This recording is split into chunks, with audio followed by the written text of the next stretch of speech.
राज्यात अनेक ठिकाणी पावसाचा शिडकावा झालेला आहे। त्यामुळे उकाड्याने हैराण झालेल्या नागरिकांना थोडा दिलासा मिळालाय। मात्र काही भागात अद्यापही पावसाची प्रतीक्षा सुरू आहे।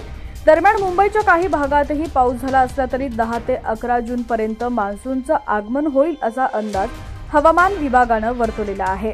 तर पावसामुळे उकाडा थोडा कमी झाला असून वातावरणात थोडासा बदल जाणवतोय। दरम्यान मृग नक्षत्राच्या पहिल्याच आठवड्यात सोलापूर शहर ग्रामीण भागात पावसाची दमदार हजेरी पाहायला मिळाली। सोलापुरात शुक्रवारी रात्री मेघगर्जनेसह विजांच्या कडकडाटासह मुसळधार पाऊस पडला।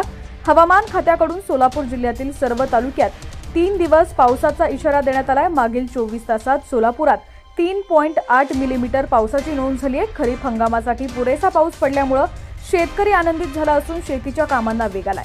मात्र पावसामुळे सोलापुरातील आनंदनगरसह लोकमान्य नगर परिसरातील नागरिकांच्या घरात पाणी शिरलंय।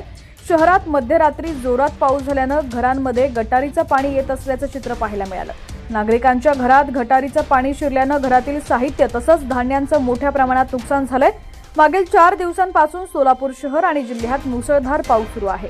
त्यामुळे अनेक भागात गटारीचं पाणी नागरी वस्तीत घुसत आहे। मनपा प्रशासनाकडून पावसाळी कामं पूर्ण करण्याच्या हालचालींना वेग आलाय।